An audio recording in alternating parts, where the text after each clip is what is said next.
Morning students. Last video में हमने spontaneous और एंट्रोपी दो फिजिकल क्वांटिटीज़ की थी। Entropy which is also state function and we have done the change in entropy.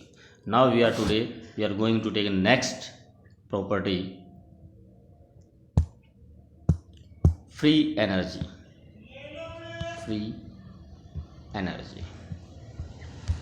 First of all, the definition: thermodynamic quantity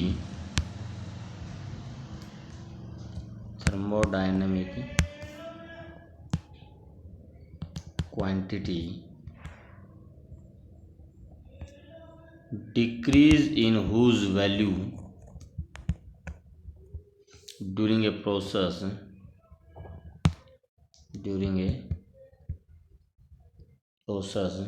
is equal to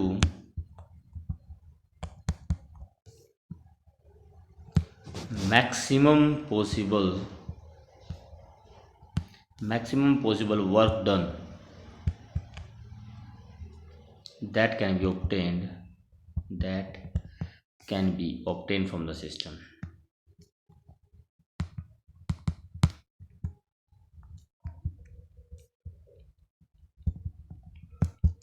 The thermodynamic quantity decrease in whose value during a process is equal to the maximum possible work done that can be obtained from the system. वो thermodynamic quantity जिसके decrease होने का मतलब work done by the system है। अगर system work done करता है तो उसकी फ्री एनर्जी डिक्रीज होगी। अगर सिस्टम पर काम किया जा रहा है तो उसके फ्री एनर्जी गेन करता चला जाएगा। मतलब free energy that can be converted into work. जो वर्क में कन्वर्ट की जा सकती है that is called free energy and it gives this free energy represented by G. Free energy is represented by G and this free energy gives a relationship between enthalpy and entropy. Enthalpy minus Ts. This is our free energy. G is equal to H minus Ts. So G gives us relationship between enthalpy and entropy. Enthalpy और entropy में क्या relationship है? हमने spontaneity, अगर आपको याद हो, इन्हीं दोनों से डिफाइन की थी कि एंथैल्पी डिक्रीज, एनर्जी डिक्रीज होनी चाहिए और एंट्रोपी इंक्रीज होनी चाहिए। तो उन दोनों में क्या रिलेशनशिप है? That is given by G, free energy. Now it is also state function. State function मतलब इनिशियल एंड फाइनल स्टेट पर डिपेंड करती है free energy. Change in free energy depends on initial and final state. Delta G, change in free energy, is a state function and depends on initial and final state of the system. So delta G will be equal to, we can calculate it as, अब जैसे कि हमने ऊपर कहा कि G, पहले G देखते हैं, G is equal to H minus Ts, जबकि हमारा जो H होता है U plus PV minus TS। Enthalpy is the sum of internal energy and pressure volume energy. So if you want to calculate the change in free energy, so delta G will be equal to delta U plus delta PV minus delta TS, और we can write it as delta U plus P delta V plus V delta P minus T delta S minus S delta T। Now at constant temperature and pressure, temperature और pressure constant है तो हमारा जो V delta P है and that is equal to S delta T। V delta P and S delta T दोनों zero हो जाएंगे क्योंकि प्रेशर में चेंज भी जीरो है और टेम्परेचर में चेंज भी हमारा जीरो है। There is no change in temperature if constant temperature constant pressure is taken. So our delta G becomes equal to delta U plus P delta V minus T delta S। इसमें हमारा V delta P zero हो गया और S delta T zero हो गया। Now delta U plus P delta V, it is equal to delta H. So delta G is equal to delta H minus T delta S. ये हमने relationship की थी कि delta H is equal to delta U plus P delta V, delta H और delta U की relationship हमारी थी। तो delta H is equal to delta H minus T delta S, it is also state function and this equation is called Gibbs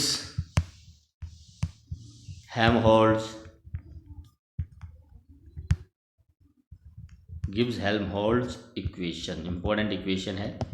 delta G is equal to delta H minus T delta S, Gibbs Helmholtz equation, Gibbs Helmholtz equation.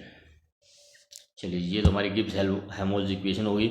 Now what is the significance of free energy change? Significance of free energy change. Now we know that delta G is equal to delta H minus T delta S, or delta H is equal to delta U plus P delta V minus T delta S, or I can rearrange it as delta U is equal to minus T delta S plus P delta V। सिर्फ मैंने इसको rearrange किया, T delta S मैंने आगे ले लिया। अब इसमें आप delta U minus T delta S, now delta S T delta S is equal to delta U minus T delta S. तो डेल्टा एस की वैल्यू हमने आपको बताई थी क्यू अपॉन टी होता है, तो टी डेल्टा एस हमारा हो जाएगा Q reversible upon T, so it will be Q reversible will equal to T into delta S, तो Q reversible plus P delta V. ना क्यू रिवर्सिबल है तो इसमें आपका delta U minus Q, this is equal to maximum work done plus P delta V according to first law of thermodynamics. First law of thermodynamics हमारा delta U is equal to Q plus W, तो इसमें आपका W हो जाएगा delta U minus Q, तो delta U minus Q, this is your work done according to first law of thermodynamics. और क्योंकि Q reversible है तो वर्क डन भी मैक्सिमम होगा, तो delta G is equal to work done maximum plus P delta V, और we can write it as work done maximum minus P delta V, और work maximum minus work of expansion, work done by the system which is expansional work done, और we can say delta G is equal to work of non expansion. Maximum work done में से expansional minus कर दिया तो आपका non expansional work done आ जाता है, and this non expansional work done is also called useful work done, useful work done. तो we can also rewrite it as minus delta G equal to minus work useful. तो ये आपकी वही definition आ जाती है, तो जो डेफिनेशन हमने पहले इसकी डिफाइन की थी डेल्टा जी की, decrease in whose value is equal to useful work done by the system. तो देखिए जरा, डेल्टा जी यहाँ पर नेगेटिव है, इसका मतलब decrease in delta G, decrease in free energy change is equal to useful work done, negative sign मतलब by the system. तो decrease in free energy is equal to useful work done by the system. So this is the significance of change in free energy. Free energy may also be defined as change in free energy is the maximum work done obtained from the system other than the work of expansion। अब इसकी definition यहाँ से क्या क्या दी जा सकती हैं, देखिए जरा। Change in free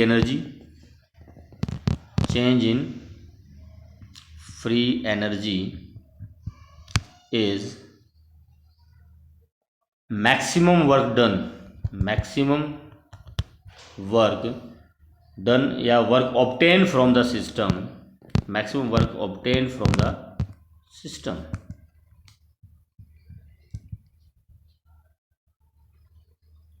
maximum work that can be obtain from the system other than work of expansion.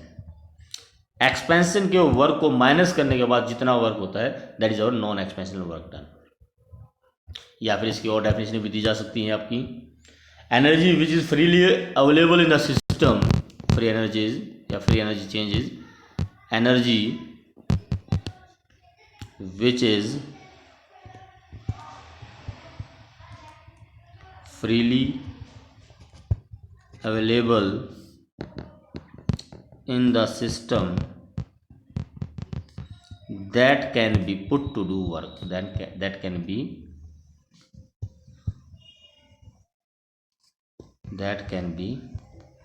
put to do work। वो एनर्जी जो सिस्टम में फ्रीली अवेलेबल है जिसको हम वर्क में कन्वर्ट कर सकते हैं, that is called our free energy change. ना free energy change and spontaneity, ये तो बात आ गई आपकी फ्री एनर्जी की and its significance. What is free energy and what is its significance. Now about free energy change, delta G and spontaneity.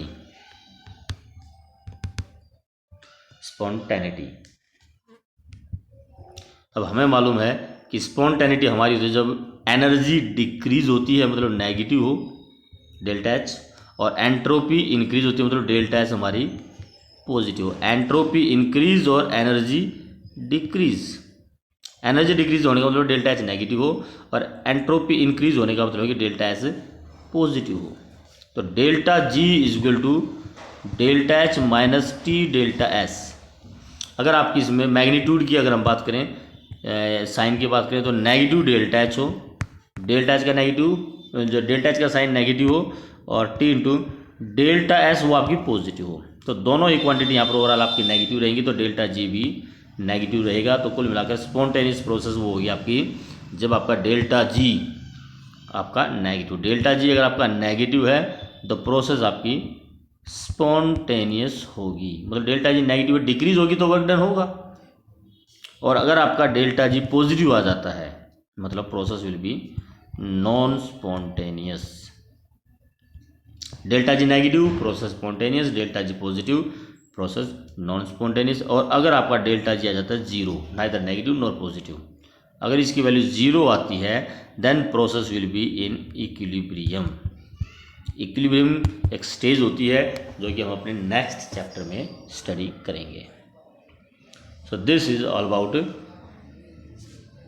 Free energy and entropy. ये आपको ध्यान रखनी है कि डेल्टा जी नेगेटिव मतलब डेल्टा जी डिक्रीज हो रही है, और डिक्रीज ऑफ फ्री एनर्जी का मतलब होता है वर्क डन। तो वर्क डन होगा मतलब प्रोसेस होगी स्पॉन्टेनियस हो जाएगी, प्रोसेस हमारी स्पॉन्टेनियस होगी। और अगर पॉजिटिव है प्रोसेस हमारी नॉन स्पॉन्टेनियस होगी, और जीरो है तो प्रोसेस इक्विलिब्रियम में होगी। अब इसी तरह से इसमें एक आ जाता है हमारा effect of temperature on the spontaneity, वो भी हम डेल्टा जी से कैलकुलेट करते हैं। Effect of temperature on spontaneity, spontaneity. तो स्पॉन्टेनिटी के लिए हमने एक बात आपको बताई कि डेल्टा जी नेगेटिव होना चाहिए। Delta G should be equal to delta H minus T delta S and it should be less than zero. Spontaneous process के लिए नेगेटिव होना चाहिए। तो इफेक्ट ऑफ टेम्परेचर क्या होगा उसको हम 3-4 हेडिंग में करेंगे। पहली हेडिंग लेते हैं, हम 2 हेडिंग में लेते हैं इसको। पहली हेडिंग हमारी अगर प्रोसेस है हमारी एंडोथर्मिक। एंडोथर्मिक का मतलब होता है आपका delta H is positive. 2 process होते हैं हमारी, एक एंडोथर्मिक और एक्सोथर्मिक। तो दोनों प्रोसेस के लिए हम अलग अलग कंडीशंस में लेंगे। तो पहले लेते हैं एंडोथर्मिक। एंडोथर्मिक में डेल्टा एच तो हमारा होगा पॉजिटिव, मतलब आपकी process according to delta H spontaneous नहीं हो सकती, क्योंकि हमने आपको बताया स्पॉन्टेनियस प्रोसेस में एनर्जी डिक्रीज होनी चाहिए। स्पॉन्टेनियस प्रोसेस में एनर्जी डिक्रीज होनी चाहिए। डेल्टा एच अगर आपका पॉजिटिव है, एनर्जी इंक्रीज हो रही है, तो इसके अकॉर्डिंग तो आपकी प्रोसेस नॉन स्पॉन्टेनियस होगी। लेकिन हमारा एक दूसरा फैक्टर भी काम करता है डेल्टा एस, तो उसका और अब कंसीडर करते हैं। अब डेल्टा एस की आपकी 2 कंडीशन हो सकती हैं। डेल्टा एस पॉजिटिव भी हो सकता है एंडोथर्मिक प्रोसेस है, डेल्टा एच तो आपका पॉजिटिव होगा ही होगा। डेल्टा एस में भी पॉजिटिव और डेल्टा एस में भी नेगेटिव।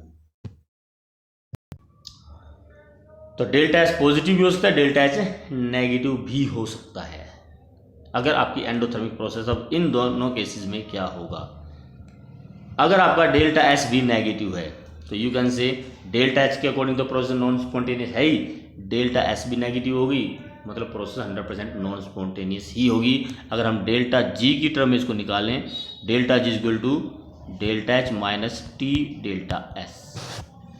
डेल्टा एच पॉजिटिव है आपकी, positive magnitude of delta H minus T, delta S भी आपका नेगेटिव, डेल्टा एस आपका नेगेटिव है। इसका जो नेगेटिव डेल्टा एस, इसका जो मैग्नीट्यूड है वो डेल्टा एस है। तो negative delta S into temperature value negative आएगी और नेगेटिव इंटू नेगेटिव आपका ये हो जाएगा पॉजिटिव। तो पॉजिटिव डेल्टा एच का मैग्नीट्यूड और आपका minus into minus plus T delta S हो जाएगा, ये magnitude of delta S multiplied by temperature वही पॉजिटिव। तो कुल मिलाकर आपकी जो डेल्टा जी है वो हमेशा पॉजिटिव ही आएगी, और पॉजिटिव ही आएगी तो प्रोसेस आपकी नॉन स्पॉन्टेनियस होगी। नॉन स्पॉन्टेनियस, टेम्परेचर आप लो रखो या हाई रखो, टेम्परेचर कुछ भी हो कोई फर्क नहीं पड़ेगा, प्रोसेस हमेशा नॉन स्पॉन्टेनियस ही होगी। हाँ, अगर डेल्टा एस हमारा पॉजिटिव है तो यहाँ हमारे दो फैक्टर्स हैं, delta H says process will be non spontaneous and delta H says process will be spontaneous. तो यहाँ पर हमने जब क्राइटेरिया पढ़ा था, आपको याद हो, बताया था कि अगर डेल्टा एस ज़्यादा होगा तो स्पॉन्टेनियस हो जाएगी और डेल्टा एच ज़्यादा होगा तो नॉन स्पॉन्टेनियस हो जाएगी इस कंडीशन में। तो देखते हैं जरा, वही अपनी कंडीशन अप्लाई करते हैं। Delta G equal to delta H minus T delta S. तो डेल्टा एस तो आपकी पॉजिटिव है, डेल्टा एस आपकी डेल्टा एच पॉजिटिव है और टी डेल्टा एस भी पॉजिटिव है। तो कुल मिलाकर जो हमारी डेल्टा जी होगी वो delta H minus T delta S ही होगी, मैग्नीट्यूड दोनों के। और इसमें अगर आपका टी डेल्टा एस ज़्यादा हो जाता है तो आपकी प्रोसेस डेल्टा जी नेगेटिव हो जाएगा। अगर यहाँ आपका टी डेल्टा एस, अगर आपकी टी डेल्टा एस की वैल्यू ज़्यादा हो जाती है as compare to delta H, तो जो आपका डेल्टा जी है वो नेगेटिव आएगा, क्योंकि आपका टी डेल्टा एस यहाँ नेगेटिव है। तो डेल्टा एस जी आपका नेगेटिव हुआ तो प्रोसेस हो जाएगी स्पॉन्टेनियस।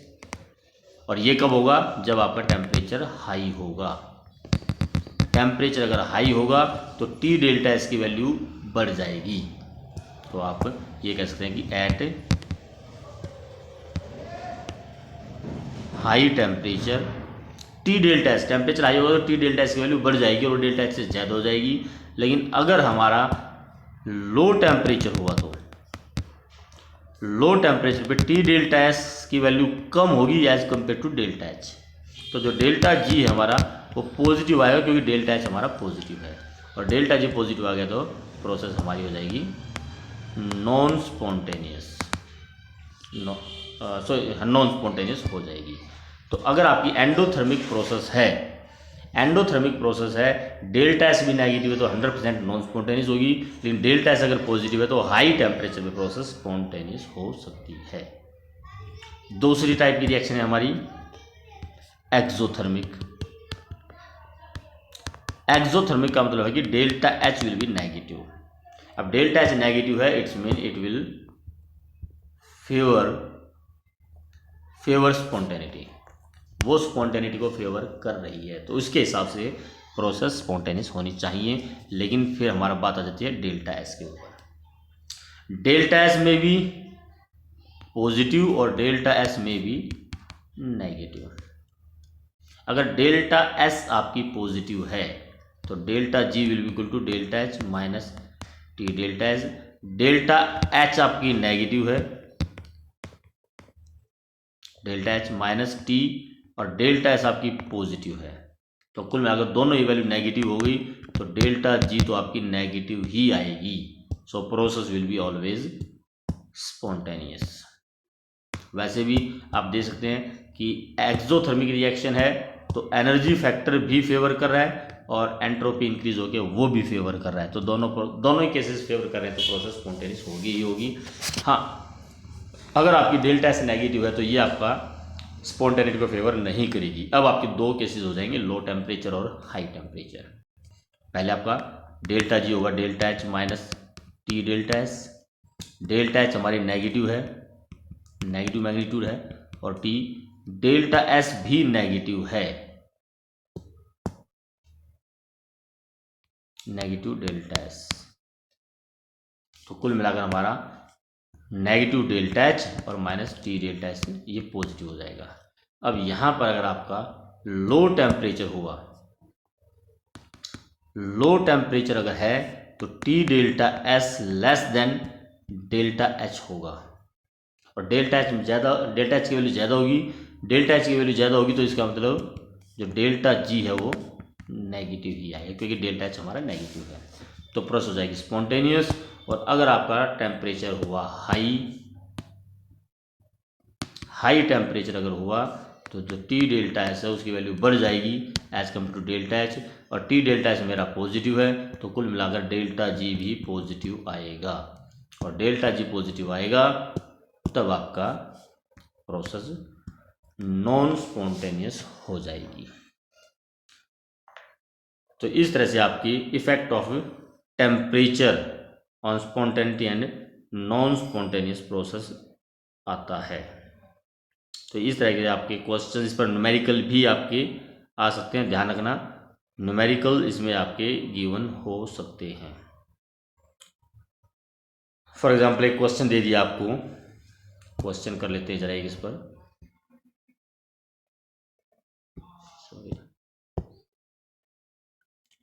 क्वेश्चन दे दिया आपको, हाँ जी, कि an equation for an equation delta H is 30.56 kilo joule पर mole and delta S is 60 joule पर केल्विन पर मोल। रिएक्शन आपको दे रही है, कोई भी रिएक्शन हो, AgO change into 2 silver plus half oxygen. Calculate the temperature at which the reaction will be in equilibrium, या calculate the temperature at which reaction will be spontaneous, और calculate the temperature at which reaction will be non spontaneous. Delta H दे रखी है, delta S दे रखी है, और आपको बताना है कि किस टेम्परेचर पे प्रोसेस इक्विलिब्रियम में होगी, स्पॉन्टेनियस होगी, और सी नॉन स्पॉन्टेनियस होगी। तो सिर्फ आपको ये 2-3 कंडीशंस बतानी है। तो जब हमारी प्रोसेस इक्विलिब्रियम में होगी तो delta G should be equal to delta H minus T delta S which is equal to 0। या अगर आप सीधा स्टार्टिंग यहाँ से करें कि एट इक्विलिब्रियम, मैं पहला केस ले रहा हूँ, at equilibrium delta G should be equal to 0, condition हमने आपको बताई थी, मतलब delta H minus T delta H should be equal to 0। तो डेल्टा एच मेरी इसमें दे रखी है वैल्यू 30.56 किलो जूल, मतलब it will be 3560 joule, minus T into delta S is given 66, sorry it is 66 not 60, 66। तो delta S is 66 kilo joule. तो delta H और डेल्टा एस दोनों हम यहाँ पर निकालेंगे और हमें इट शुड इक्वल टू 0। तो 30,560 minus T 66 is equal to 0, और 60 शुड बी इक्वल टू 3560। तो temperature should be equal to, तो temperature will be equal to 3560 upon 66 and it comes to be 463 kelvin. तो इस टेम्परेचर पे हमारी process equilibrium में होगी। अब दूसरा क्वेश्चन इसमें, किस टेम्परेचर पे प्रोसेस इक्विलिब्रियम में होगी, सॉरी स्पॉन्टेनियस होगी। तो स्पॉन्टेनियस के लिए जो सेकंड केस था हमारा, स्पॉन्टेनियस के लिए delta G should be less than 0, negative होनी चाहिए, मतलब 0 से कम, मतलब delta H minus T delta S should be less than 0, मतलब 3560 minus T into 66 should be equal to less than 0। Less than 0 negative ये कब होगी, जब आपका T 3560 is less than 66T। अगर आपका 30,560 ये वैल्यू 66T से कम होगी तो आपका डेल्टा जी नेगेटिव आ जाएगा। मतलब temperature should be more than 3560 upon 66, that comes to be 463 kelvin. अगर टेम्परेचर इससे ज़्यादा है तो आपकी प्रोसेस स्पॉन्टेनियस हो जाएगी। और अगर आपका क्वेश्चन है कि what is the temperature at which process is non spontaneous, मतलब delta G should be more than 0। और फिर अब आप delta H minus T delta H should be equal to more than 0 solve करेंगे तो वैल्यू आपकी वही आएगी 3560 minus 6060 should be more than 0, or you can say 3560 should be more than 6060, और temperature should be less than 463 kelvin. तो इस तरह से इस पर न्यूमेरिकल आपके आ सकते हैं। तो ये आपके effect of temperature on the spontaneity आ जाता है। तो इस तरह से एक इसमें आपका जो न्यूमेरिकल है, हालांकि अभी आपका सिर्फ इक्वेशन दे रखी है relation between delta H and के इक्विलिब्रियम। तो डेल्टा जी और के सी के बीच में इक्विलिब्रियम, के सी भी आपका नेक्स्ट चैप्टर में आना है। बाकी इक्वेशन आपको बता देते हैं, -2.303 RT log K C. This is the relation between free energy change, standard free energy change and equilibrium constant. Equilibrium constant आपका नेक्स्ट चैप्टर में आएगा, लेकिन इस चैप्टर में इससे रिलेटेड न्यूमेरिकल्स हैं वो आप कर सकते हैं। और लास्ट इसमें एक डेफिनेशन और भी है, third law of thermodynamics. First और सेकंड हमारे हो गए, सिर्फ एक डेफिनेशन और है, third law of thermodynamics. So that statement is the entropy of all perfectly crystalline solids may be taken as 0 at absolute temperature. The entropy of all perfectly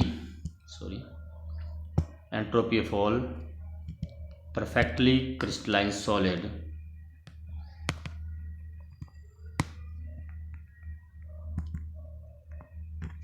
may be taken as 0 at absolute zero, मतलब 0 kelvin temperature पर जितने भी solid है उनमें entropy 0 consider की जा सकती है। This law says that all solids are perfectly crystalline at absolute 0। Absolute 0 पर जितने भी सॉलिड है वो परफेक्ट क्रिस्टलाइन होते हैं, उनमें कोई डिसऑर्डर नहीं होता। This is the third law of thermodynamics. तो इस तरह से अब हमारा कंप्लीट होता है this chapter thermodynamics. Thank you.